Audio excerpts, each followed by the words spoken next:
इस तस्वीर को आप ध्यान से देखिए। ये है सन ऑफ नागपुर उर्फ मनीष कश्यप, अपने आप को कहता है दलाल मनीष कश्यप, इसको लोग कहते हैं।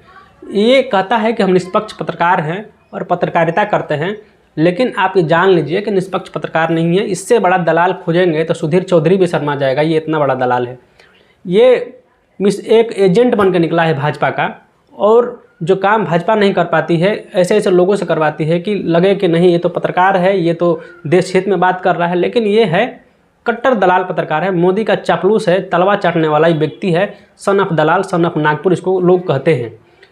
कुछ समय पहले बिहार में और तमिलनाडु में इस पर केस दर्ज किया गया था, राष्ट्रीय सुरक्षा कानून के तहत केस दर्ज किया गया था। और राष्ट्रीय सुरक्षा कानून किस पर केस दर्ज होता है? जो एक तरह से देशद्रोही व्यक्ति होता है उस पर राष्ट्रीय सुरक्षा कानून के तहत केस दर्ज होता है।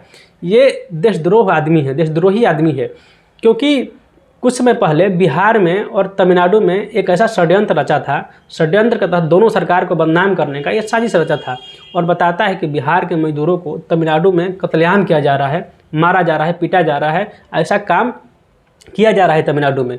और कहीं से वीडियो फर्जी ढूंढ कर ला देता है और वीडियो में दिखाता है कि देखिए कैसे कैसे लोगों को मारा जा रहा है। और इतना ही नहीं, ये कुछ लोगों को हायर करता है, कुछ लोगों को पकड़ता है और कहता है कि हम तुम्हारा वीडियो बना देंगे और तुम वीडियो में कहना कि हमको तमिलनाडु में मारा गया है, और उनके सर पर पट्टी उट्टी बांध देता है कि लगे कि उनको चोट लगा है, और उनसे कहता है कि तुमको वैसा ही कहो जैसा हम कहते हैं, और उनका वीडियो बनाता है, सोशल मीडिया पर डाल देता है। और वीडियो जब सोशल मीडिया पर वायरल हो जाता है तो लोगों को लगता है कहीं सच में ऐसा हो रहा होगा, तो पूरा वीडियो सोशल मीडिया पर शेयर हो जाता है। और बाद में जब वीडियो की सच्चाई सामने आती है, जब वीडियो को जांच किया जाता है तो पता चलता है कि वो वीडियो बहुत पुराना था। वीडियो खोज कर ला कर ये डाल दिया और कह रहा है तमिलनाडु में मारा जा रहा है।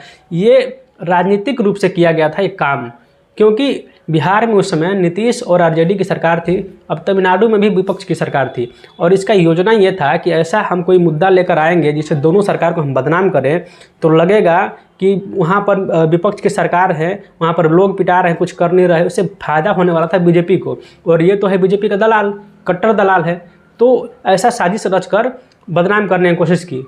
लेकिन जब जाँच हुआ तो सामने सच्चाई आया, पता चला कि फर्जी वीडियो है, तो इस पर राष्ट्रीय सुरक्षा कानून के तहत केस दर्ज होता है और जेल में चल जाता है। अभी जेल से निकल के इसके आने से पहले बिहार में राजनीतिक उथल पुथल चल रहा था। नीतीश कुमार जो पलटू कुमार हैं, वो लालू यादव उनको पलटू कुमार कहते हैं, और लालू यादव उनको कहते हैं कि नीतीश के पेट में दांत है, उन पर भरोसा नहीं किया जा सकता। ये लालू यादव बहुत पहले ये बात कह चुके हैं। तो उस समय जेल में था, जेल से निकल कर आता है तो नीतीश कुमार चल जाते हैं भाजपा के साथ, आरजेडी का साथ छोड़कर।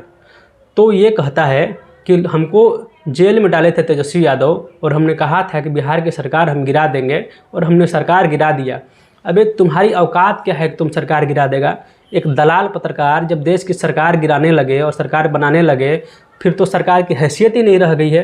तुम जैसे 2 कौड़ी के पत्रकार को ये लगने लगा है कि तुम सरकार गिराने लगे हो, तो मानसिक बीमारी है। तुम जाओ किसी सरकारी अस्पताल में इलाज कराओ, तुम अपना तुमको इलाज की सख्त ज़रूरत है। तुम सरकार बना दोगे और सरकार गिरा दोगे, हैसियत नहीं है तुम्हारी। बिहार के लोग इतने बेवकूफ़ नहीं हैं कि तुम्हारे कहने पर सरकार गिरा देंगे और बना देंगे। तुम अभी बच्चे हो राजनीति में, तुम्हारे जैसे कई दलाल पत्रकार को देश ने देखा है। सुधीर चौधरी, रूबिका लियाकत या अंजना ओम कश्यप जैसे दलाल पत्रकार, महान दलाल पत्रकार को देख लिया है, तो तुम तो अभी दलाली में नया नया कदम रखे हो, तुमको भी लोग देख लेंगे। तो तुम ये भ्रम अपने दिमाग से निकाल दो। खैर, सपना देखने का हक सबको है, तुमको भी सपना देखने का हक है। तुम सपना देख रहा है कि तुमने सरकार गिरा दिया है, तुम सरकार बना सकते हो, तुम्हारी क्षमता है, तो तुम्हारी क्षमता नहीं है। बिहार के लोग भली भांति समझते हैं। और ये अब तो खुल के बीजेपी के साथ आने लगा है, उठने लगा है, बैठने लगा है, और अपना इच्छा भी जाहिर कर दिया है कि हम भाजपा के साथ जाने वाले हैं। तो बिहार के लोगों को समझना होगा कि जब आप ऐसे लोगों को आगे बढ़ा देते हैं तो ये लोग आपका दुरुपयोग करता है और आपके चुने हुए सरकार को बदनाम करने का काम करता है ऐसे लोग।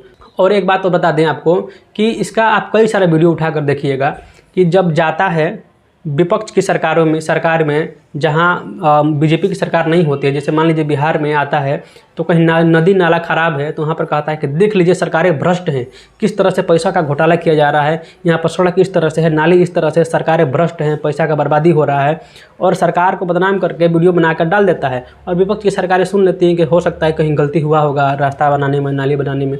लेकिन वहीं आप देखेंगे कि जब वहाँ पर जाता है जहाँ पर बीजेपी की सरकार है तो वहाँ पर क्या कहता है, अगर नाला नली खराब दिखेगा इसको तो कहता है कि इंजीनियर खराब है। वहाँ पर ये बात नहीं कहता है कि सरकार खराब है, वहाँ पर कहता है कि इंजीनियर खराब है, इंजीनियर भ्रष्ट है। वहाँ पर सरकार को दोष देता ही नहीं है, क्योंकि इसको घुमा फिरा कर सरकार को, विपक्ष की सरकार को बदनाम करना है।